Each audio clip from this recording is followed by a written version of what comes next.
Hey y'all, I'm Abby Mullen, and this is Consolation Prize, a podcast about the United States and the world through the eyes of its consuls. Over the course of the past 2 seasons, we've gone a lot of different places, to 5 continents, in fact. Now, as you may have figured out, there are no consuls in Antarctica. So that leaves us just one continent untouched by our show, Australia. Well, we couldn't leave Australia out. So today we have a mini episode for you about a consul, an unlikely project, and some fish.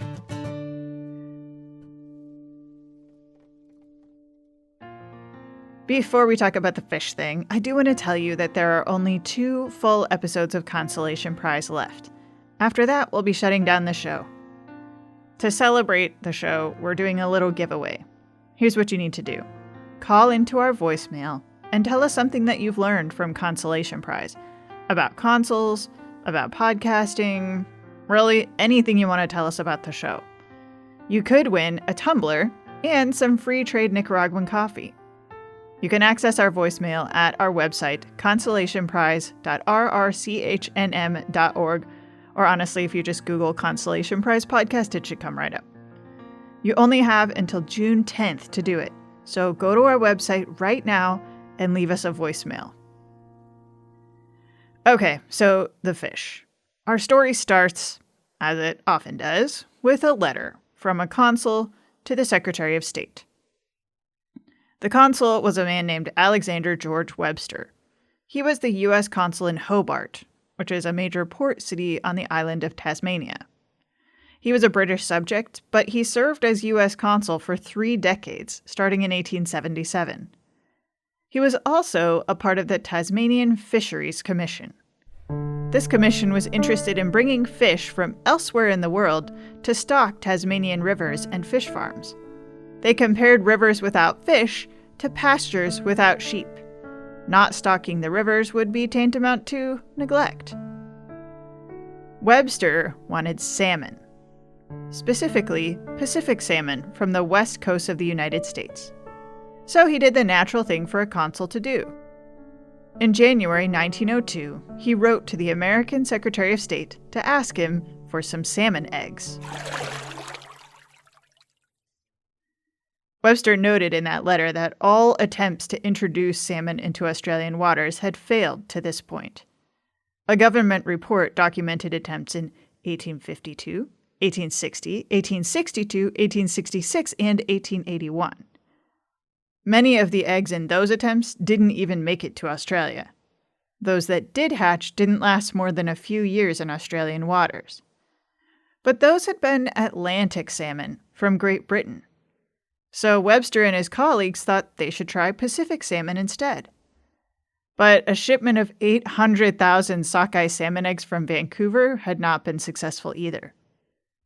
Despite these many failures, Webster thought they just hadn't found the right kind of salmon yet. So he asked the Secretary of State, John Hay, to send 1.5 to 2 million more eggs to try again. Except this time, Webster wanted them to come from California waters, specifically from the Baird hatchery on the McCloud River. You might think that it was a bit of a reach for Webster to ask the U.S. State Department for fish. But what's even more astonishing is that the State Department granted his request. And actually, it kind of seems like the United States had just been standing by, waiting for an opportunity like this. The Baird hatchery was the first ever federal fish hatchery, and it had a section just for cultivating eggs for foreign shipment. Those were the eggs Webster wanted. And he got them, though not quite as many as he wanted. Between 1901 and 1910, the United States sent Tasmania 500,000 quinat salmon eggs. With the salmon eggs on their way, let's talk for a minute about how you transport salmon eggs halfway across the world. The short answer is very carefully, and assuming you're going to lose a lot. Most of the attempts I told you about earlier failed because the eggs couldn't be kept cold enough, so they all died in transit. But by the 1880s, new techniques had been developed. You put your fish eggs in between layers of moss to keep them protected. Then, you pack the moss-layered eggs into the ice house of a steamer, where you hope they'll freeze. Then you send them off on their journey. About 2 weeks from California to Sydney.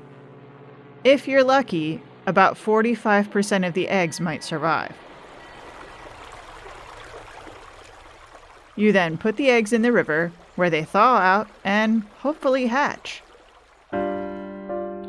And this is where we end our Tasmanian salmon experiment. These salmon were stocked into rivers in Tasmania, and from there, they disappeared. 30 years later, there were still no Pacific salmon in the rivers. But that wasn't the end of Tasmania's attempt to bring salmon to their waters. In the 1960s, Tasmanian fish farms finally made good. These days, Tasmanian salmon is considered some of the best farmed salmon in the world. And in fact, the industry is so successful that it's causing some environmental problems. So Webster's attempts did eventually pay off. And this story reminds us why it's good to be a consul. Not because it pays well, it doesn't. Not because you have diplomatic powers, you don't. But because you have a direct line to one of the highest-ranking officials in the U.S. federal government. And sometimes you can use that direct line to benefit the things you care about. Like fish.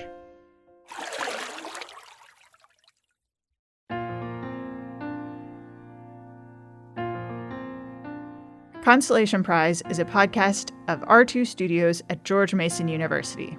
This episode was produced by me, Abby Mullen, and Chris Stinson.